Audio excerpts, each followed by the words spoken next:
va prier ensemble. Seigneur, nous voulons te remercier pour ta parole. Ta parole est une lumière sur notre sentier.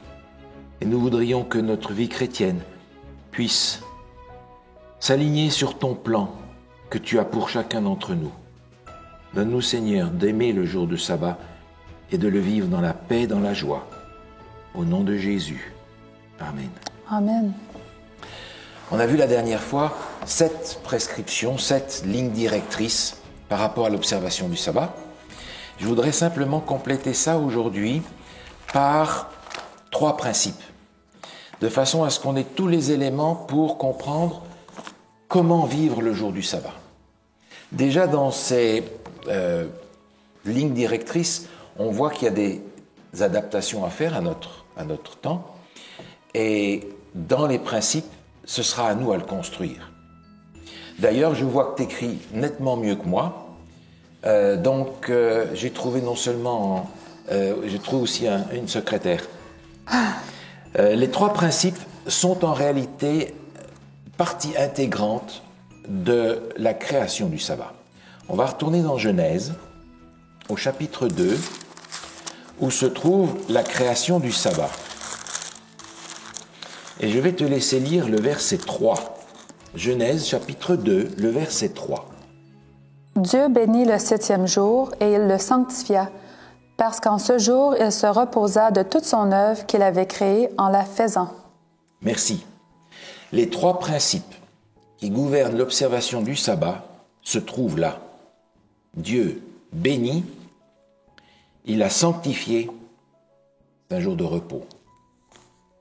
Alors, comme tu es maintenant une bonne secrétaire, je vais te laisser écrire en rouge ces 3 mots-là. Il y a juste 3 points aujourd'hui, les 3 fameux principes qu'on va essayer d'expliquer. Le premier, c'est béni.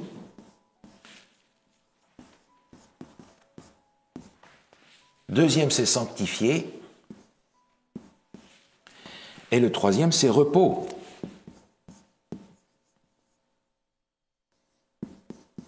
Ah, il faut que je te garde comme secrétaire, là, parce que probablement que les gens auront plus de facilité à lire ce que tu écris que ce que moi j'écris. J'espère qu'il n'y a pas trop de fautes d'orthographe.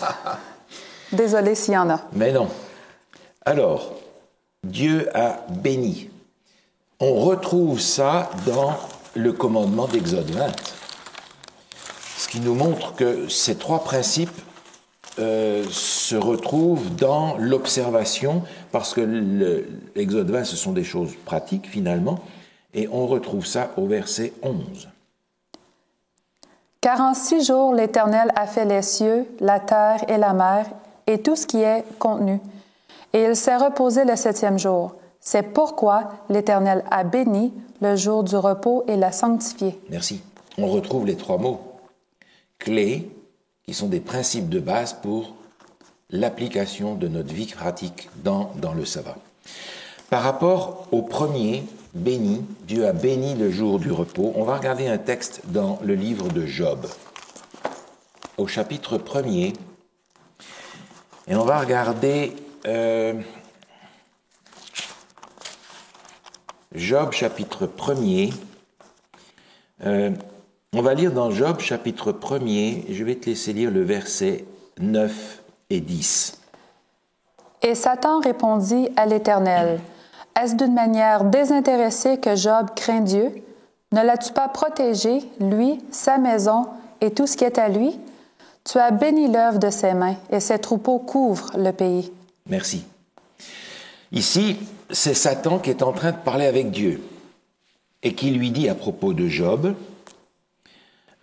tu as béni l'œuvre de ses mains et ses troupeaux couvrent le pays. Alors on se souvient, Satan va attaquer Dieu à propos de Job en lui disant « Mais non, Job, il te sert d'une façon désintéressée. » Et c'est à ce propos-là qu'il dit « Tu as béni Job tellement, ses troupeaux couvrent le pays, il est riche comme pas possible. » Ben évidemment qu'il va te servir. Mais il y a là quelque chose, une vérité que Satan est en train de dire. Et c'est pas la dernière, parce que les démons aussi reconnaissaient Jésus comme le Fils de Dieu. Il dit, tu as béni l'œuvre de ses mains. Quand Dieu bénit, il se passe quelque chose. Parce que bénir, c'est dire du bien d'eux. Bénédire, dire du bien sur quelqu'un. Mais si je bénis quelqu'un, je peux prononcer tout le bien que je veux sur cette personne, est-ce que ça va nécessairement arriver? Non. Ben non, parce que j'ai aucun pouvoir pour permettre à ces choses d'arriver. Par conséquent, lorsque le pasteur ou l'ancien prononce la bénédiction, il ne bénit pas, il demande à Dieu de bénir. Parce que quel homme peut bénir? Personne. Personne. Parce que prononcer du bien sur quelqu'un, ben c'est faire des souhaits de bonne année. Mais ça ne va rien changer dans l'année qui va se passer. Par contre, quand Dieu bénit, il se passe quelque chose. Il se passe quelque chose. On a ça aussi dans le psaume 33. Psaume 33 au verset 9.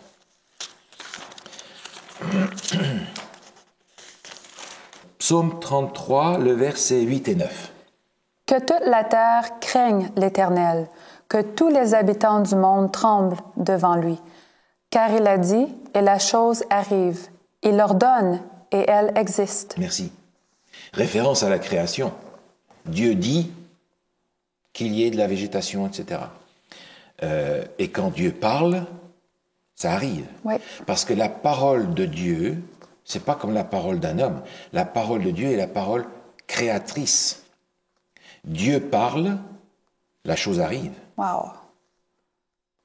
Alors, maintenant, je comprends que Dieu a béni le jour du sabbat.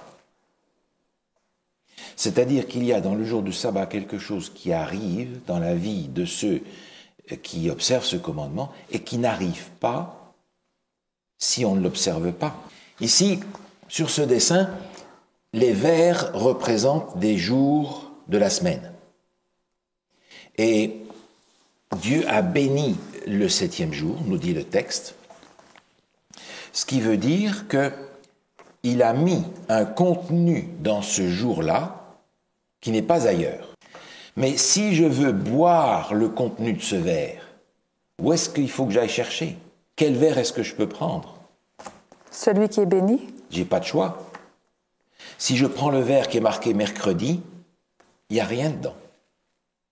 Si je vais dans le verre qui est marqué dimanche, il n'y a rien dedans. Il n'y a pas la bénédiction de Dieu dans ces autres jours-là. Dieu va me bénir de différentes manières, selon mes besoins, mais il n'y a pas placé la bénédiction du sabbat, dont on a parlé les fois précédentes. Alors, dans ce sens-là, c'est un principe important et je peux me poser la question suivante. Imagine qu'on me propose une activité le jour du sabbat, le samedi. Dans mon esprit, il y a 3 principes à appliquer. Le premier est en rapport avec la bénédiction de Dieu. Alors je vais me poser la question. Est-ce que cette activité qu'on me propose me permet d'être dans le lieu, dans l'état d'esprit et dans la compagnie de gens qui vont permettre que je reçoive la bénédiction que Dieu a placée sur cette journée-là? Dans le lieu, dans l'état d'esprit et dans la compagnie de gens, de sorte que je puisse recevoir la bénédiction que Dieu a placée sur ce jour-là et qu'il n'a pas placée sur un autre jour. Elle est différente. Elle est en rapport avec les autres points qu'on va regarder tout à l'heure. Et si je ne peux pas répondre oui à cette question-là, c'est sans aucun doute pas une activité que je peux accomplir le jour du sabbat. Il faut que je me pose la question, est-ce que je vais pouvoir bénéficier de la bénédiction du sabbat dans telle activité qui m'est proposée? Oui ou non? Deuxième principe, sanctifier. Sanctifier, c'est un mot intéressant parce que il a une sorte d'évolution. Saint le mot saint a été transformé par la tradition. Un saint, c'est quelqu'un qui est extraordinaire et puis qui a une auréole. N'est-ce pas? Oui. Alors que dans la Bible, le mot sainteté, saint, c'est un mot qui est associé à une notion différente. On va prendre un texte, par exemple, dans 2 Corinthiens. 2 Corinthiens, chapitre 1. 2 Corinthiens, chapitre 1, le verset 1.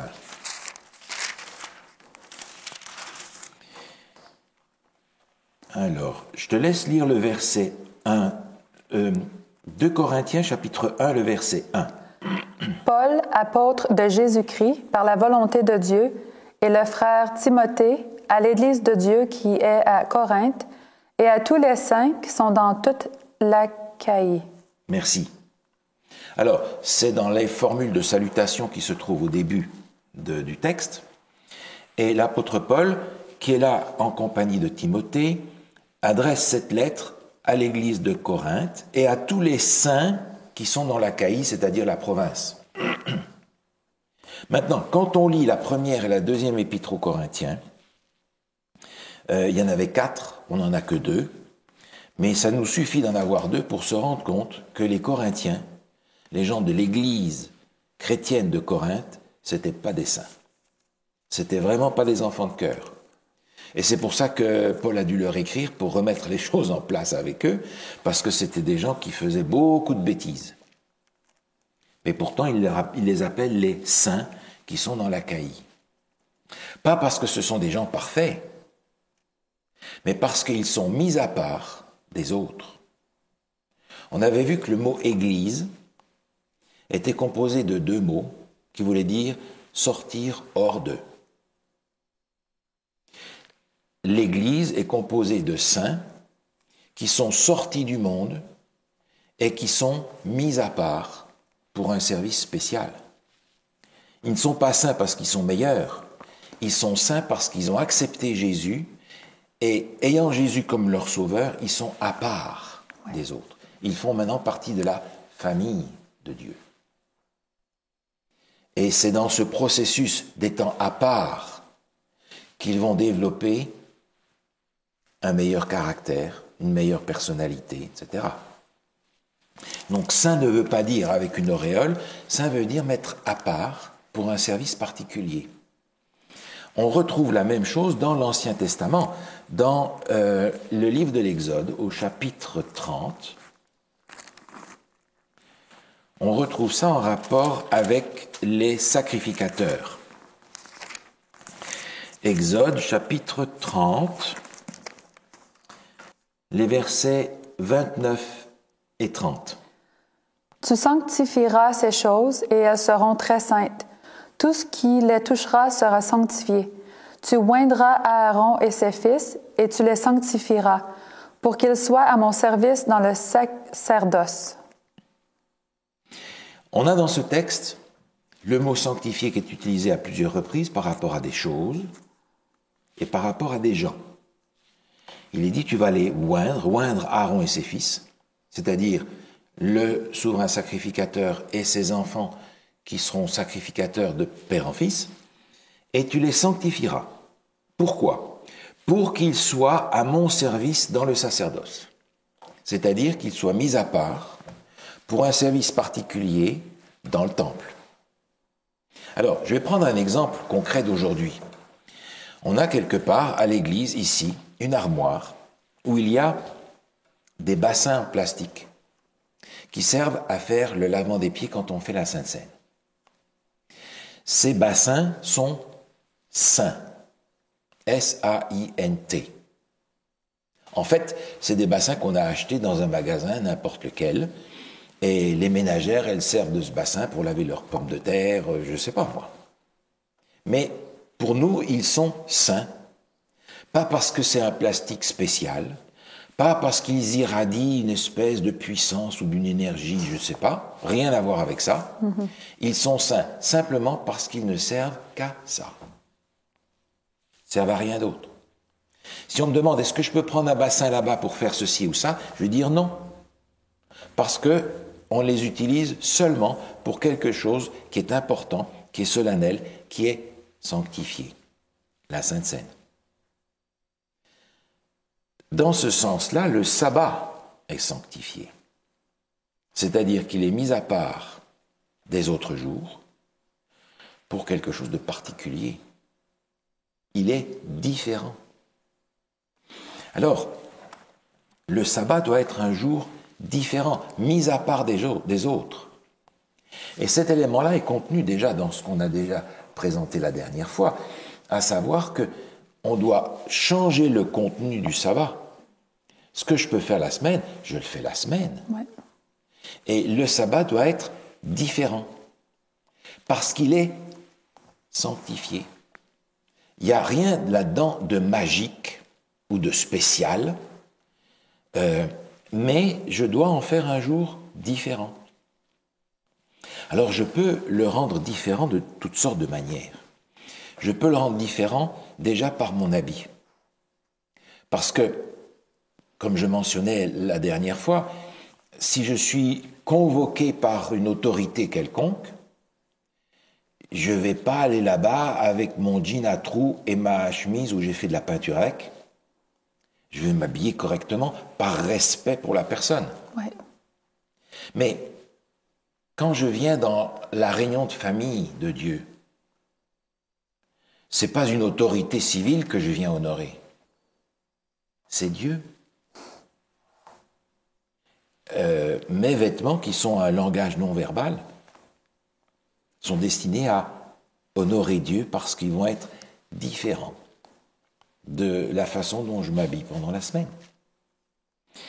Ça peut être différent aussi parce que le sabbat n'est pas un jour de jeûne. Le sabbat n'est jamais un jour de jeûne. C'est un jour de joie. Alors peut-être que je peux avoir un repas spécial que j'ai préparé à l'avance pour le jour du sabbat. Je vais donner un autre exemple. Quand nos enfants étaient petits, ma femme avait un sac dans lequel elle avait mis tout un tas de choses qui étaient en tissu, qui ne faisaient pas de bruit. Des livres en tissu, des petits animaux en tissu, des choses comme ça. Et on prenait le sac, le sabbat, pour aller à l'école du sabbat et au culte, pour occuper les enfants, parce qu'ils étaient très petits. Mais ces jouets qui étaient là-dedans, dès que le sabbat était fini, elle remettait le sac de côté, parce que s'ils jouaient avec ça toute la semaine, le sabbat, c'est plus intéressant. Alors elle mettait ça de côté, et chaque sabbat, elle ressortait le même sac, ils retrouvaient leurs affaires, ils jouaient tranquillement pendant le culte, sans faire de bruit, mais c'était un sac qui, si on veut le dire bibliquement parlant, était saint, pas parce qu'il y avait quelque chose de particulier dedans, sinon qu'il était différent de ce avec quoi les enfants jouaient pendant la semaine. Donc je peux construire la différence sur beaucoup de choses. Et à ce moment-là, je me dis, bon, il faut que j'applique ce principe. On me propose une activité quelconque. Première chose, je vais me demander si ça répond au principe béni. Deuxièmement, je vais me demander si ça répond au principe sanctifié. Autrement dit, cette activité qu'on me propose, est-ce qu'elle me permet d'être dans le lieu, dans l'état d'esprit, et dans la compagnie de gens, de sorte que je puisse mettre ce jour à part avec un contenu différent de ce que j'ai durant la semaine? Est-ce que ça va faire de ce jour un jour différent, autrement, centré sur la relation, bien entendu? Si je réponds non, c'est de toute évidence une activité qui n'est pas appropriée pour le jour du sabbat. Oui. N'est-ce pas? Oui. Troisième principe, repos. C'est un jour de repos. Je voudrais simplement regarder un texte qui est dans Exode au chapitre 31, juste un petit peu plus loin. Et j'aimerais te demander de lire, si tu veux bien, le verset 13. Parle aux enfants d'Israël et dis-leur, vous ne manquerez pas d'observer mes sabbats, car ce sera entre moi et vous, et parmi vos descendants, un signe auquel on connaîtra que je suis l'Éternel qui vous sanctifie. Merci. Tu voudrais lire aussi le verset 16 et 17. Les enfants d'Israël observeront le sabbat en le célébrant, eux et leurs descendants, comme une alliance perpétuelle. Ce sera entre moi et les enfants d'Israël un signe qui devra durer à perpétuité. Car en 6 jours l'Éternel a fait les cieux et la terre, et le 7e jour, il a cessé son œuvre et il s'est reposé. Merci. Le repos, on en a déjà parlé, c'est une notion qui est directement attachée à la façon dont Dieu nous propose d'être sauvés. Je n'ai aucun mérite à présenter à Dieu par lequel je puisse être sauvé. Je ne peux que reconnaître que je suis un pécheur, condamné à mort, et venir à Dieu et lui dire « Seigneur, j'accepte le salut par Jésus. J'accepte son incarnation, j'accepte sa vie, j'accepte sa mort, j'accepte sa résurrection, j'accepte son intercession et le plan du salut dans sa totalité. Parce que je n'ai pas d'autre moyen pour être sauvé. C'est comme ça que je reçois le repos. Parce que je n'ai pas besoin de me dire, il va falloir que je fasse ça et ça et ça et ça et ça, que je devienne un bon garçon pour être sauvé. C'est lui qui va me faire devenir un bon garçon. C'est pas moi qui vais y arriver. Alors, on a ça au centre même du plan du salut par la foi en Jésus. On va regarder ce texte dans Éphésiens chapitre 2. Éphésiens chapitre 2, les versets 8 à 10. Éphésiens chapitre 2, versets 8 à 10. Car c'est par la grâce que vous êtes sauvés, par le moyen de la foi. Et cela ne vient pas de vous, c'est le don de Dieu.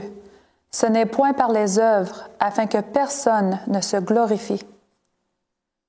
Car nous sommes son ouvrage, ayant été créés en Jésus-Christ pour de bonnes œuvres, que Dieu a préparées d'avance afin que nous les pratiquions. Merci. On a dans ce texte le plan du salut résumé et dans le bon ordre. C'est par la grâce que vous êtes sauvés. C'est par le don de Dieu.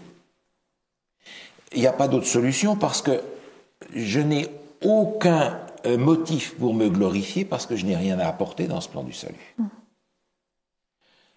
C'est par la grâce, par le moyen de la foi, c'est le don de Dieu afin que personne se dise « Ah, moi j'ai pu faire ça ». Un don.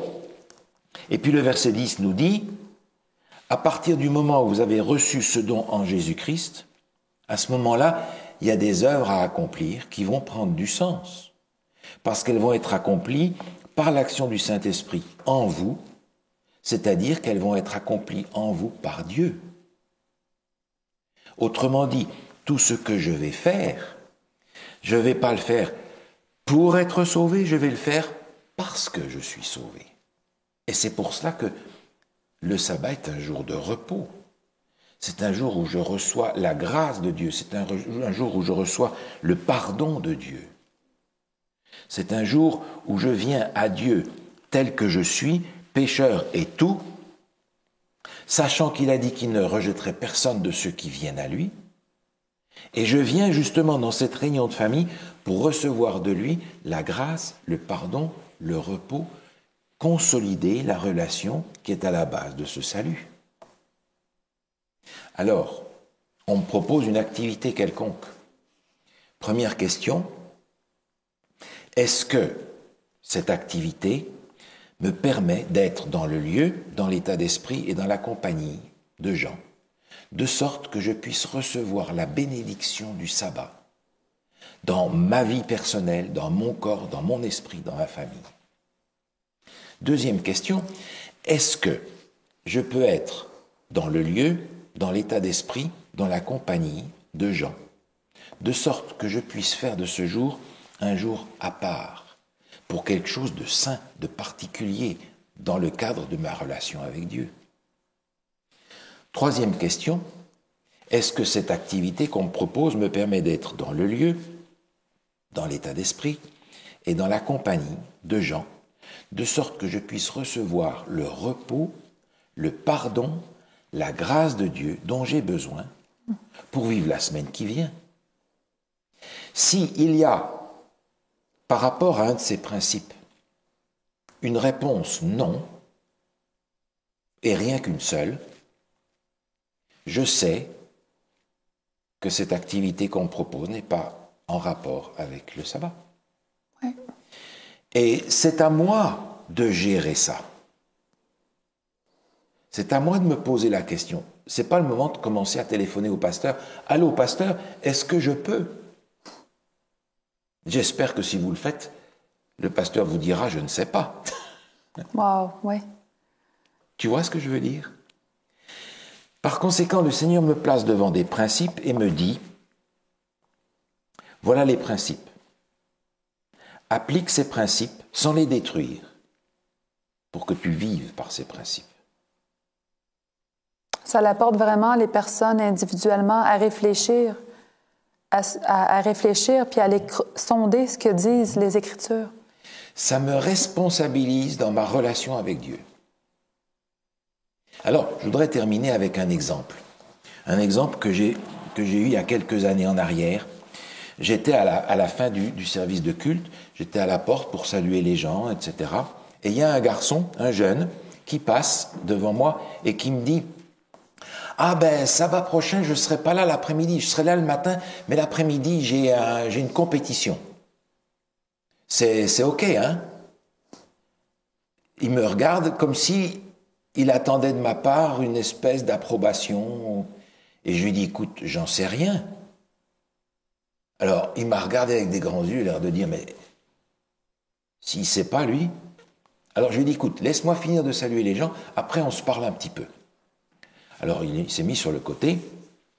J'ai salué les gens, parlé un petit peu avec les gens. Puis quand les gens étaient sortis, je lui dis, viens, on va dans l'église, on va parler 5 minutes. Et on s'est assis dans l'église sur les premiers bancs, tout devant. Il était assis à côté de moi. Et puis je lui ai dit, bon voilà, qu'est-ce qui se passe sabbat prochain pour toi? Alors il me dit, ben voilà, je serai là le matin, mais l'après-midi, j'ai une compétition dans le sport qu'il faisait. Je ne sais plus quel sport il faisait. C'est une compétition... J'irai à ma compétition, mais je pensais, ok, il n'y a pas de problème avec ça, parce que je serai là le matin. Hein. Alors je lui dis, écoute, moi je ne sais pas, je vais te dire ce que je sais. Et je lui ai fait en 5 minutes ces 3 principes-là. J'ai ouvert ma Bible et j'ai lu 3 textes. Et je lui dis, voilà, pour l'observation du sabbat, il y a ces 3 principes-là. 1, 2, 3. Tu dois te poser ces 3 questions-là.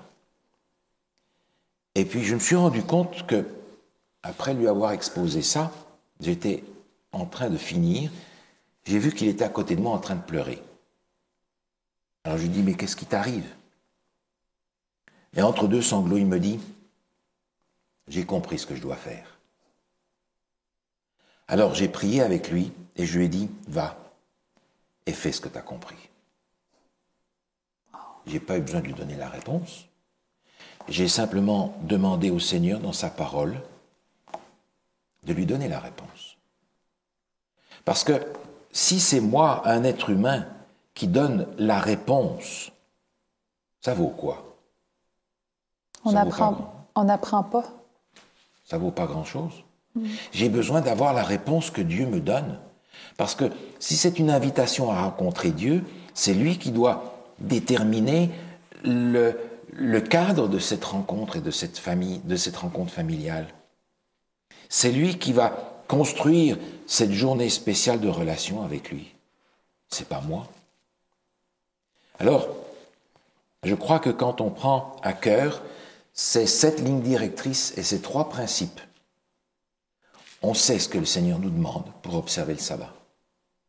Et je m'y réfère souvent moi-même parce que le monde dans lequel on vit nous amène toutes sortes d'activités différentes.